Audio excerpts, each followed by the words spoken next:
Sometimes the people trying hardest to save a marriage are unknowingly creating more distance.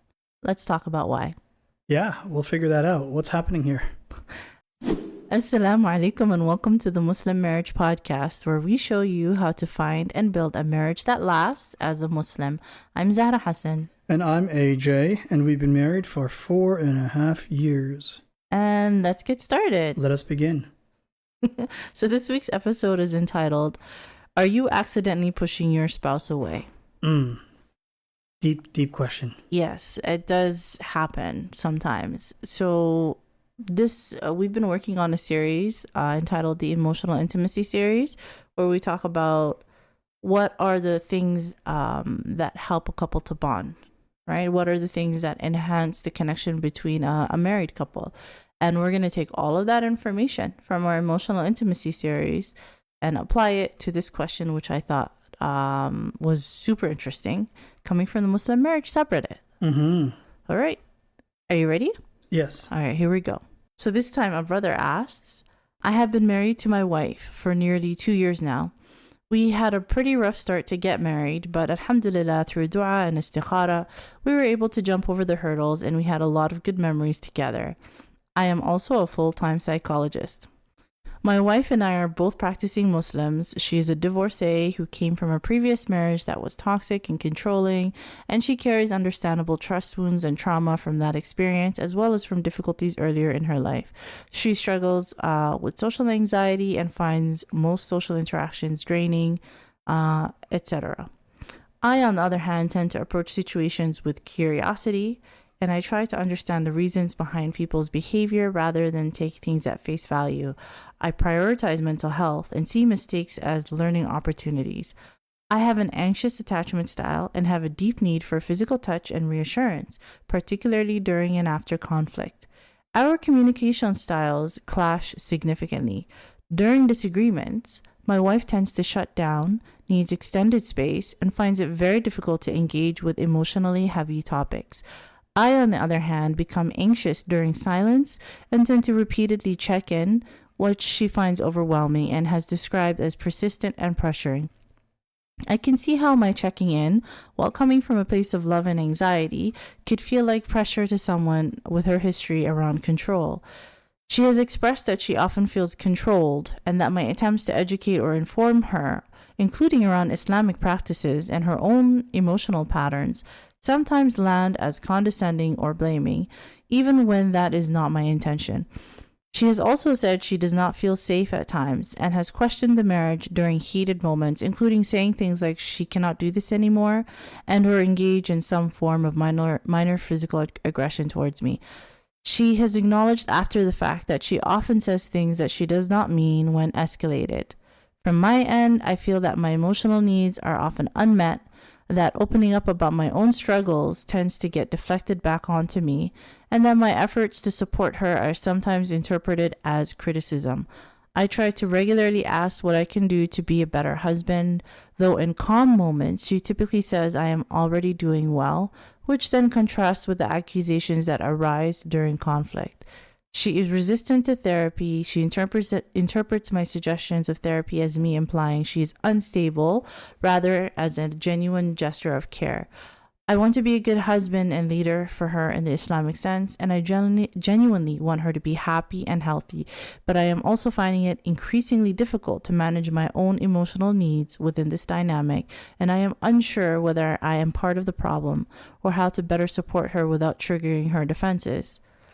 I am not looking to villainize my wife. She has been through a lot and I believe she is doing her best. I am simply looking for perspective, advice, or similar experience from this community. Jazaa K'Allah Khayr. What do you think? Okay. She is the one that is avoidant and he is the one that is attached. Yes. Yes.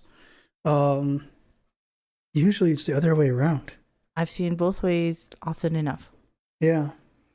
I think it is unfortunate in their talking stage that they didn't figure this out earlier. I think they would have still gotten married, considering. Yeah. Even if they had. Yeah. And I think that here, now that they're in the marriage together, they'll want to stay together because that's best for them. Especially considering she already has trauma about being in a controlling relationship. Yeah. And he seems to genuinely care for her well-being. And I think that might actually be better for her healing over the long term than them going their separate ways and her finding someone else who's also avoidant, because the two avoidance is never gonna close that wound, you know. It's possible. Like it depends on what type of avoidance. If you have an open wound, they tell you to get stitches for a reason. Yeah. Right.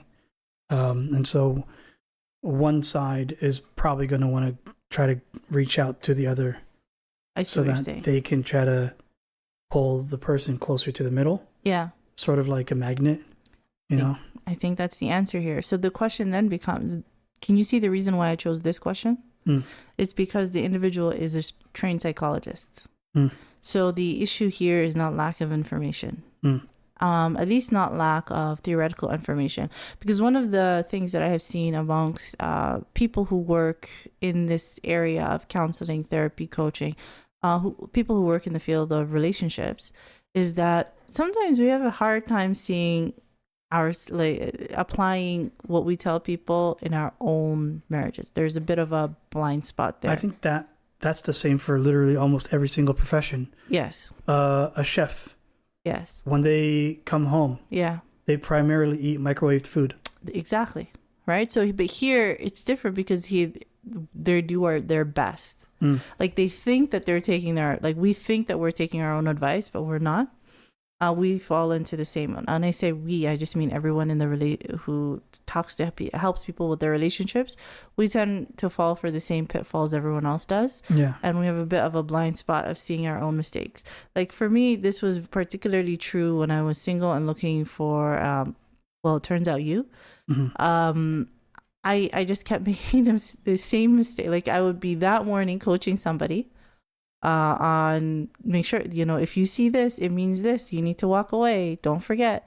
And then that evening I would see exactly that in an individual, and then I would talk myself out of walking away. Like there was a disconnect there, right? Yeah. So similarly, I think that I'm not a therapist, I'm not a counselor, right? I did not go to school specifically for this. I went to school for something else entirely. So he has infinitely more knowledge than I do. But based on what I've seen in the past from coaching couples, I have some ideas from what might be going on here that he might not be able to see. Or that he might have... frank. Yeah, go ahead. You don't have zero knowledge, right? Well, alhamdulillah. But it's important the layman can have some knowledge in psychology. Of course. So the very fact that you don't have zero knowledge... Yes. Means that he does not have infinite more knowledge than you, just objectively speaking. I appreciate that. That. So with respect to this individual, the reason why I chose this question specifically is because the gentleman here is a psychologist. And you can see the places where he has applied his knowledge to analyze the situation probably accurately, right? Where his conclusion here is that multiple traumas from the past of his wife has made it so that trusting individuals has become very difficult. Now, he doesn't mention her attachment style, but you correctly called her avoidant. I think that she's likely avoidant. And particularly, I think she's probably fearful avoidant, based on what he stated. Could be dismissive avoidant, but I don't know. I would guess fearful avoidant in this case. And he labeled himself as anxiously attached, and he did a wonderful job of outlining his emotional needs, right? So this is one of those classic push-pull dynamic relationships that you see in people where one individual is anxiously attached and the other one is avoidantly attached. So what to do? What do you do in that situation, honestly? Yeah. Do you have any suggestions for this couple? Yes. Okay. We're going to take it back to the magnet analogy. Of course. Right? Yes. Have you ever played with magnets before in your youth? Youth. Yeah. I think this morning. You've played with magnets this morning? Yeah, we have a lot of, because we have I like to spend time with my younger family members. Mm-hmm. And yeah, they have a lot of toys with magnets in them. Specifically 2 magnets, I mean. Okay. No? Yeah. When was the last time you know what? Forget about that. Okay. I'm not going to ask you. Okay. Have you ever taken 2 magnets? Yes. Right? Yes. And you would bring them together, Mm-hmm. and you would see the tipping point. Mm-hmm. There's a point at which they will sort of attract, Mm-hmm. but they're not strong enough to force the click together. Yeah. And then if you get too close, all of a sudden, boom. Yeah. You know, and it's like you can't hold that back. Yeah. That's sort of what needs to happen here. Okay. Right? Wherein she is trying to get away, Mm-hmm. but if he consistently just hovers that magnet over, right, and he says, I'm going to get you. Okay. Eventually, her heart might actually soften towards him. And then, there you go. I don't think that's how it works at all. The connection is made there. I think he might have the same idea as you, but I don't know if that would be ideal to work. I think that he touched on like he answered his question multiple times in this assessment. I think that one of the most important things he said, let me just find it here. She said he states that she has also said she does not feel safe at times. Mm-hmm. I think that's probably one of the most important sentences here, where she does not feel safe to be herself. I'm just guessing based on what was written here. Yeah. She does not feel safe to be herself within the context of the emotional space of this relationship, right? If you have an individual who already struggles with trusting. Now, trust, what does that mean? It has so many different meanings, but the meaning that's the most important is if I show up as myself and I am just fully me, right? And that version of me is avoidant, that version of me is anxious, that version of me is clingy. Maybe I like anime too much. Maybe I just really, I love cooking too much. Whatever it is, that's me, and I show up as myself. How are you going to react to that? Right? That's the aspect of trust that's probably the most important in a relationship. Now, we spoke about this in the previous episode quite a bit. Are you asking how I would react if you arrived with all those? Oh no, I already know how you react. I've already arrived with so much worse than those. Okay. And you were just chill. Because like for me, it would just be a normal day. So the last episode we made before our quite long hiatus, right? Episode number 105, which was entitled "The Best Way to Know If You Are in a Healthy Talking Stage," where we talk a lot about the analogy of the guest house. You remember that one? I think that would be a very good companion to this episode for understanding this concept we're trying to describe of the emotional space. So when you have two individuals who are trying to create a romantic bond, that space that exists between the two individuals is the emotional space. Yes. It can either be safe or unsafe. Yes. So one of the most important things that you can do in your marriage is to invest in making that space as safe as possible from as early as possible. And for people who know what they're doing, they start from the talking stage. I call that space, by the way, yes, the electromagnetic field. Okay. The reason why is because if you keep that space neutrally charged, it's going to be safe for everyone. But if one person gets too energetic, the other person, they're going to start feeling that static. Yeah. It's going to feel uncomfortable for them. And if that builds up over time, eventually, if you get too close, it's going to hurt them and they're going to lash out. So this analogy is very good. They get a static shock. Yeah, I was gonna say it's quite shocking. But you beat me to it. Yeah. But you see, yeah. So you understand what it is I'm trying to say. Yeah. Yeah. So investing in that space and trying to make it as safe as possible.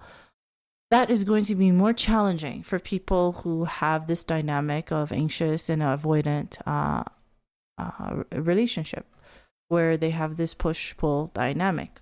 I think they call it the anxious avoidant trap, which is what it looks like they've fallen into. Mm-hmm. There's a lot of ideas for what works whenever you're in this anxious avoidant trap, but I'm just going to talk about what I've seen that works. We're going to go into this in more detail in the next quarter's episodes, because the next quarter, so that'll be July, August, September, we're going to be talking about attachment style in detail for both married couples and single couples. So that's another reason why I thought this would be a good episode to end this series with. Okay. So when you're already in this situation where you have an individual who has their emotional needs met through reassurance, and in his case, the love language of physical touch, and he has he wants to approach his wife in order to feel better, especially in the context of conflict. Whenever conflict happens, he likes to check in and make sure, in order to have that reassurance that everything's okay. On the other hand, or she needs a lot of emotional space in order to feel she needs a lot of space emotionally in order to feel safe, and all of that checking in feels like pressure. Mm-hmm. So you have these two conflicting emotional needs. What you're going to have to do is you're going to have to decide initially, because the goal is to come into the middle, right? The goal is to come to the midpoint, where each of you can have your emotional needs somewhat met, right? While at the same time being able to meet your spouse's emotional needs in a way that's still comfortable for you. So that she would be able to give her husband affection and reassurance in a way that's still not too uncomfortable for her. Yeah. And he will be able to give his wife enough space that's still not too uncomfortable for him. That's within his realm of tolerance, right?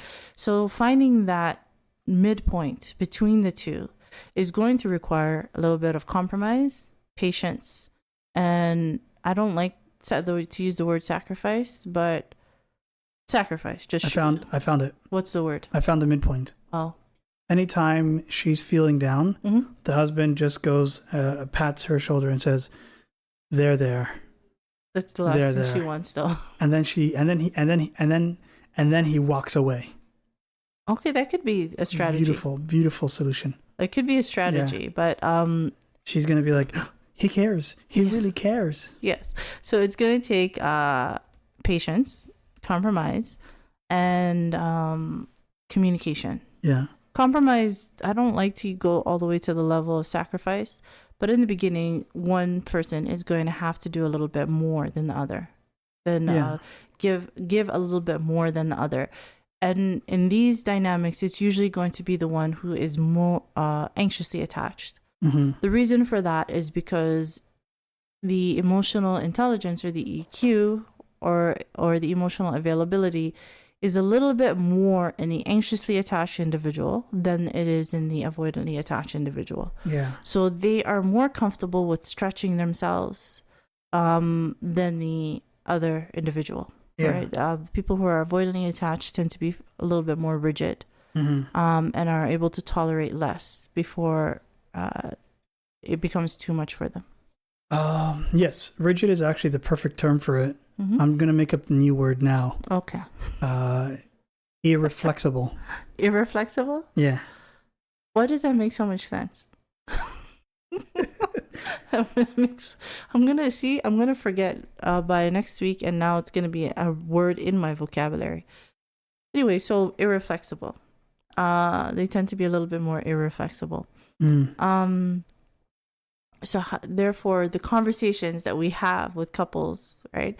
I just make this clear to them in the beginning. It's gonna require a little bit more from you than you, just because you have a better ability to give than the other. Before we even say any of that, it's important to understand that even though, like when we speak about emotional availability, which is the place that we're trying to get to for both individuals, the anxiously attached individual will say, what are you talking about? I'm very emotionally available. My issue is that I don't get my emotional needs. I want more time with you. I want more affection with you. That's not what emotional availability is, right? If you take a look at the reality of the situation, anxiously attached individuals are also emotionally unavailable when they are triggered, right? When they are, when the anxiety exists and they are being actively triggered all the time, which is what's happening here. Because what that means is that your need for the emotional needs to be met starts to cloud over what your partner needs in that moment. Yeah. So it's important to understand that individuals who are anxiously attached will believe that they are emotionally available. That's not the case, right?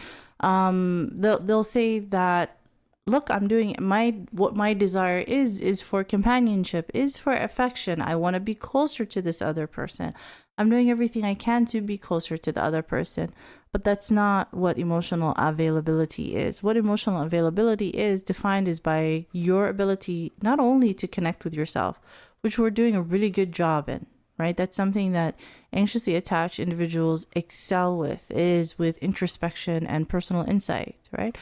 But emotional availability also entails their ability to safely connect with and empathize with the other person's emotional state as well, right? So because the lack of your emotional needs being met is so triggering, primarily because of that fear of abandonment is being triggered. And it's quite nerve-wracking. The central nervous system becomes quite activated. You go into that place of constant intrusive thoughts of, are they going to leave? Are they going to leave? What does this mean for our relationship? So you need reassurance from your partner in order to quiet all of that down. And in that seeking of reassurance, right, in all of the little protest behaviors that we do when we are a triggered, anxiously attached person, all of these protest behaviors of trying to extract reassurance from our partner when they're not ready to give it, all of that makes you emotionally unavailable, because in those moments you're not really honoring or connecting with your partner's emotional state. You were just really focused on the pain and the dysregulation of our own emotional state. Yeah. Right? Does that make? But because even despite all of that, the anxiously attached individual has more insight into what's going on with the dynamics, and they're able to stretch themselves out just a little bit more than the avoidant. They're going to have to do a little bit more in the beginning before we reach that point of equilibrium again. This is going to be a bit of a tough example to follow. But let's suppose one partner has a capacity for 100 milliliters of emotional capacity there, right? The other partner, who's more emotionally attached, right, the anxious attached, they're going to have a capacity of 200 milliliters. Okay. You know? So no matter how much the one person tries to engage, they're not going to be able to sustain or fill the other person's need for this emotional. The other person's always going to need something, and it's just not possible for that person to go over their maximum, which is 100. Yes. Right? Yes. That other person's going to have an entire 100 left over. Yeah. You know, and so what they need to do is they need to find some way to balance the amount. Like if you've ever taken two containers and connected them with a tube, yes, they're going to try to reach equilibrium because they're selfless. Yeah. You know? They're going to try to reach equilibrium. So your goal as your partner is not to get your container full, but it's to try to reach equilibrium. The problem is if you ask for 100% out of your partner, and then now you're still only halfway full, you're going to ask for more. Your partner now has to take time out of their day to go to the well just to get extra water to try to fill you up to the top. Yeah. They're not going to have enough time for themselves. Yeah. You know? That's accurate. And so just because you're saying, hey, I'm ready to engage, right? I'm here. I can talk with my partner all day long. I'm emotionally unavailable, but you're causing your partner to neglect themselves in order to just sustain you. That's powerful and quite accurate. And honestly, as somebody who has been anxiously attached before, I feel called out. I'm not gonna lie. But that's very accurate. Clock it. I learned that a couple weeks back. You know? Yeah. Yeah. Yeah. You taught it to me. Yeah. But yeah, no, all of that makes perfect sense. Okay, so practically now, what is the advice practically for this gentleman or people who are in this situation? So I'm just going to restate it. It's going to take a lot of communication, right? A lot of patience and a lot of compromise. How are these conversations going to happen? Well, first, everything that I do with couples and with single people is through this framework of clarity and strategy and then integration. Right. So the first step is in achieving clarity and helping him to, I think he does a good job of understanding in an academic sense what's going on with her, but not really in an emotional sense. Right. So like it's landed here in his mind, but it hasn't really landed in its heart what it feels like for her in these situations where she's feeling overwhelmed by his checking in during conflicts, which is where I suspect most of their issues are happening, is in the context of conflicts. It sounds like when they're not in conflict, things are generally fine. But whenever there's a conflict situation, there's probably flooding. We've spoken on that before about emotional flooding, and she gets overwhelmed. He gets overwhelmed, and each of them does what they can to meet their needs. He goes and checks in with her. She goes and leaves, and constantly triggering each other, right? So there is a disconnect where he understands, and probably in an academic sense, what's going on with her, but he doesn't really know how it feels on her end. That's a complete guess. I might be wrong, right? So the first step would be in translating and helping each one to understand what it feels like in those moments on his end, right? And on her end. And that's going to take a lot of communication, a lot of guided communication of helping them to really to try to describe what it feels like, that being abandoned or that being overwhelmed. Yes. And to try to keep because this is going to be very important in keeping in mind when we are triggered and we want to go do the thing that makes us feel better, because the thing that makes us feel better is going to further trigger our partner in both cases. But if we remember what it feels like for our partner, it'll help us to do that less, right? Yeah. So achieving clarity is the first step. The second step will be to come up, again, this is going to require a lot of communication with strategies and trying to find that midpoint of things that he can do and things that she can do, particularly during conflict, where they can somewhat start, because this is going to be a process, right? This is going to be a process sort of like stretching, where they can, like, for instance, when somebody gets a baseball glove or brand new shoes, that's a better one. When a person gets brand new shoes, not running shoes, but like fancy shoes, whether high heels or loafers, right? Yeah. That are uncomfortable. So what do you need to do? You need to wear them. The more you wear them, the more flexible they get, right? So similarly, it's going to be uncomfortable. Stretching yourself even a little bit, stretching yourself emotionally even a little bit to try to meet your partner's needs even a little bit during these conflict situations. But the more that you do, the more comfortable it becomes over time. It's like learning how to do the splits. Yes, exactly. Right? Yeah. Yeah, exactly. So to come up with increasing strategies. So in the beginning, the homework might be to, well, let's see what you would be comfortable with. here and what you'd be comfortable with here. We'll come to an agreement.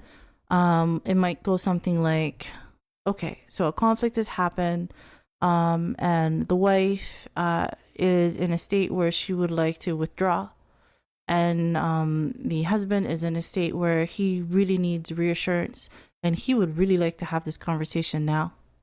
So a point of compromise might be something like, well, to the wife, how would you feel like about withdrawing for maybe an hour or 2 hours, or how much time do you need before you feel comfortable enough to come back? And if she'll say something like, I need, I don't know, a whole day. Okay, well, a whole day is very long, right? It might be too long. What's the shortest amount of time that you can pare that down to? And she might say something like 5 hours. That's fine. So what we're going to do is I'm going to ask you just to reassure your husband, I'm going to need a break. I'll be back, and you can give him a time, 5 hours from then. So if it's 12 o'clock, you'll say, I need a break. I'll be ready to re-engage at 5 p.m. Right? And now we turn to the husband.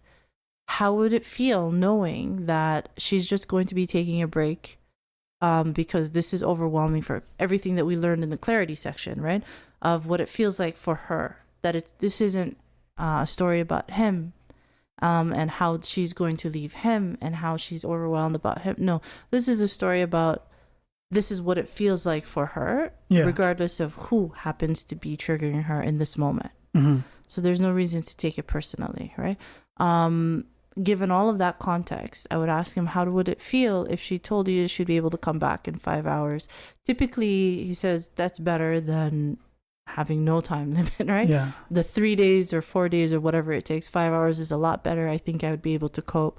And then we would have a conversation with the husband about what are some coping strategies that you can do during those 5 hours to help you regulate because when she has this 5 hours, the simple distance is helping her to regulate her nervous system. And any approaching from him is what deregulates him. So this distance itself is regulating her. For him, the distance is dysregulating. So we would talk about what are some strategies for ways that you can cope and that you with this dysregulation. What are some self-regulation strategies? And we would do a lot of that. Go ahead. He's in a unique position as a was a psychologist or was it psychologist? He was a psychologist, yeah. Yeah. Wherein for those 5 hours, he could treat her like a client who has an upcoming appointment. Oh, that works. Yeah. And he's also in a position where he can tell me about self-regulation self-regulating strategies that he's seen that have worked for people. You see what I'm saying? So he has all the information. Yeah. It's just about putting it together in the right way. Theoretically speaking, I think that could also work for anyone. Yes, of course. You know? Yeah. You just treat the person, if they say, hey, I'm going to come back in 5 hours, you just put that down in your calendar, in your mind. You're like, okay, I have an appointment with my wife in 5 hours. They can, yes. But it cannot be overstated about all of the thoughts and all, because when you're triggered, you have an emotional response, and that emotional response leads to certain thoughts which start to amplify the emotional response. And then in order to help your nervous system calm down, there's a certain behavior that you want to do. In this case, it's checking in, right? Before they were married, it would be texting, right? Reaching out and texting. So these are the protest behaviors. So where in order to help him control that process, right? Or to redirect that process and in a direction of regulation rather than dysregulation, those are the strategies that we would start to go through. These are some things that you can do instead. There are some, he could probably educate me. He probably knows what to do, right? But there are some things that I help clients go through that tends to help them. And then finally, the integration aspect of it is with respect to after you practice your strategy. So let's say that we have this conversation and we talk about the strategy and we practice it one time in front of me. And then everybody knows all of the instructions. We have our plan, go team, and away they go, right? And then the next session might be a week later, 2 weeks later. And then I'll ask them, how did it go? because that'll typically be enough time for then 1 or 2 or sometimes 3 conflicts to happen, and then they can practice the strategies. And they'll say something like, you know what, the conflicts were still really hard, but instead of the silent treatment or whatever it is, whatever way it manifests, happening for 4 days or 3 days, it only happened for 1 day, right? Because they're now starting to integrate the strategies into their day-to-day life. And then, so in that new session, what we're going to do is now we're going to stretch everybody a little bit further. Can we pare down the 5 hours? Can we add on reassuring words? Can we? You're like, those are rookie numbers. We need to get those numbers down. Exactly, right? Because the goal is to pare it down all the way to a point where each of them starts to feel is comfortable and is regulated in the context of conflict. So that's how that process would tend to go, and that tends to be what works. So if a couple doesn't see a coach, doesn't see a counselor, it's going to be a harder journey, right? But those are the steps that again will need to be taken. And regardless, it's usually the person who's doing the research into the topic. It's usually the person who's listening to this podcast episode. So to the listener, if you are experiencing this in your marriage, because you are the one who has taken the initiative of looking for help, the reason why is because you have more insight into what's been going on in your marriage, and you probably are able to see this pattern of push and pull going on inside of your marriage. You're going to be the one who has to compromise a little bit more. You're going to be the one who's going to have to be okay with a little bit more space than they are giving reassurance. Or if you are in that very small minority avoidant who is looking for help in fixing this dynamic. So if you are avoidant and your partner is anxiously attached, then you might be the one who has to give up a little bit more space, right? And give more reassurance than your partner. Yes. So hopefully that makes sense. So if I were to, I also want to put forward this point, right? Another reason why I chose this example here, or this question here with the brother who is a psychologist, is because we have this idea that good intentions are like when we get married, when we meet somebody, the talking stage goes relatively well to the point that we said yes and we said, okay, let's go forward. We tend to underestimate what is going to be needed in order to build a healthy marriage, right? And I say this as someone who is already, this is our second marriage, right? This is my second marriage and your second marriage. So I've already gone through that process before. So we underestimate what's going to be needed in terms of building this healthy marriage. We think that our intentions, our good intentions, are enough. So with this brother, it's the good intentions combined with a lot of information. That's not always the case. So you're there. If you take a look at this circle of people, the people in your circle, sorry, for some reason I can't talk today, but the people in your world, right? Your family, your friends, your colleagues, the people who are married in your world. A lot of them are, you might find some examples of people who are happy and healthy and thriving and doing well, but you also see a lot of examples of people who aren't and who are struggling. They might be struggling for a very long time. It might be a new struggle. They might get past the struggle, but there's a lot of people who are struggling. And there's quite a few marriages who break down. I think we're all aware of the statistics and of that fact in the Muslim community. So I think it's really important that we acknowledge the reality that our good intentions are probably not enough. If our good intentions on, I'm going to do the best that I can in this marriage. I'm going to be the best husband that I can be, the best wife that I can be, right? And I'm going to do everything I can to give to this individual. If that was sufficient, then I think the statistics would have been a lot better. Because most people are good people. And most people go into marriage with good intentions. Very, very, very few people are going into marriage wanting it to fail. I cannot tell you the number of couples, because we assume that the marriages that fail, it's because, you know, somebody was toxic or somebody was manipulative, somebody was abusive. Definitely that exists. but that's not the majority. Like, there are so many couples and so many marriages that break down because of incompatibility. That's a really big one, right? Because of problems with communication skills, because of issues, irreconcilable differences with in-laws, with finances. It's not always the big things with respect to abuse and cheating and these things. It's usually the small things that couples break down. So, good intentions are not always enough. So what do we do instead? You need informed. You need informed. You need informed intentions with proven strategies, right? That's one of the things that I learned.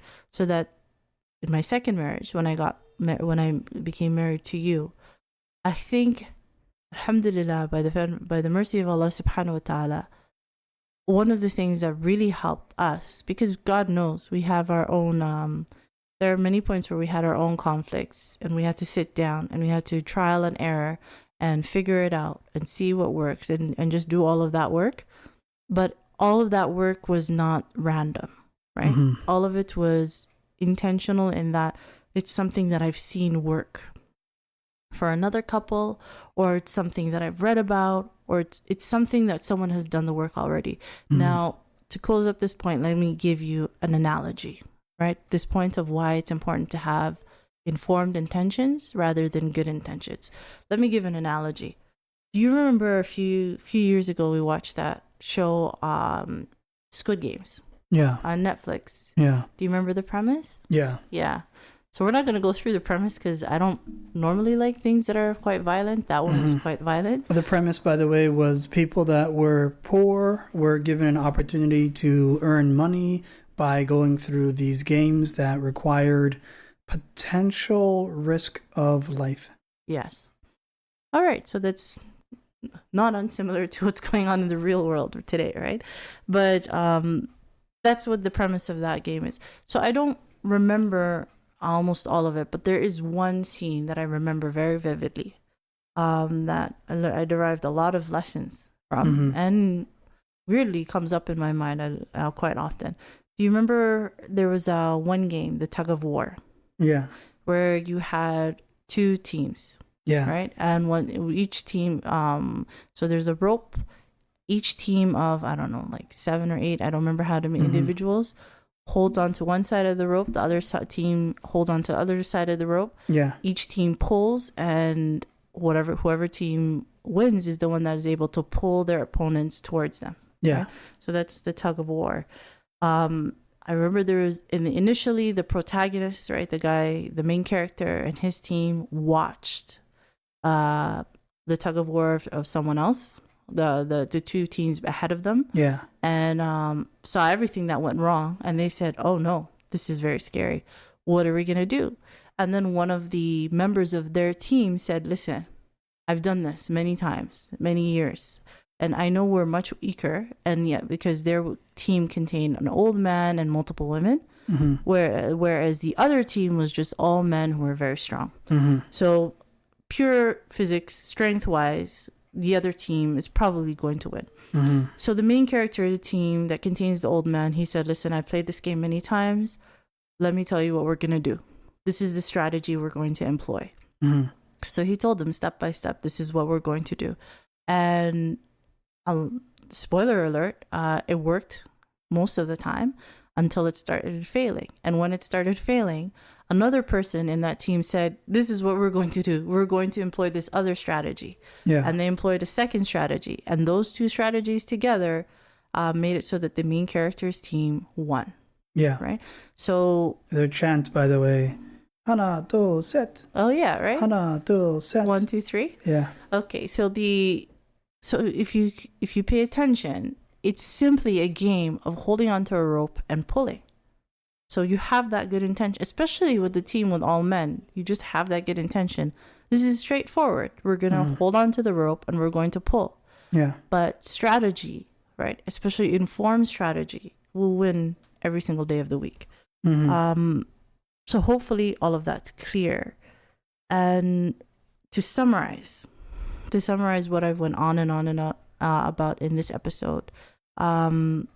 If you are in that situation of where you have a spouse who has an attachment style opposite to yours, the importance of investing in and rebuilding the emotional safe space cannot be overstated, right? It's so important to invest in that emotional safe space. What that means is the two of you are going to have to communicate really well to find out what are the how much you can meet their emotional needs comfortably, and how much they can meet your emotional needs comfortably before it starts becoming too much, and then build upon that over time, right? Build upon that over time. I didn't mention it and I didn't discuss it in this episode, but for this brother individually, specifically because he's a psychologist, one of the things that's taking away from the emotional safe space is because he's using therapy language a lot. I'm in describing, and I'm assuming he's doing that with his wife, that every time she would do something, he will say, well, you're doing this because of this and because of this and because of that. And honestly, that's coming from your therapist is okay because you're looking for that insight. But when you're speaking to your husband, you're not always looking for that insight. It puts you in a place where you feel like you're under a microscope. Get out of my head. Exactly. And you don't really want to do that with your spouse, right? So it's going to, with this husband, I would also have a conversation about setting that boundary within himself of seeing his wife as his wife and not as a patient, right? So that's just an aside. But for general, for everyone else, investing in that emotional safe space by communicating a lot and finding out what's comfortable for you, comfortable for them, finding that intersection point and building upon it. And finally, for everyone, single or married, understanding that intentionality, right? Like that building a healthy marriage is an intentional process, that good intentions are not going to be enough, that you need to have informed intentions backed up by proven strategies. So that is everything. If you have made it this far in our episode, I know I talk so much. I talk a lot. Jazaa K'Allah Khayr. I appreciate you for choosing to spend that time with us. If you are married and you are looking for some pointers for how to start building that emotional safe space with daily, weekly, and monthly habits, feel free to download my Healthy Marriage Habits Guide using the link in the description. And if you haven't subscribed to our channel on YouTube, please subscribe to our channel on YouTube. It really helps us out. I think I've said everything. Is there anything we're missing? We did very well. Okay, so that's nothing is missing? No. We're good? Yeah, we're good. Okay. So Jazaa K'Allah Khayr. Stay safe wherever you are. Have a good weekend. And Assalamu alaikum. Wa alaikum assalam.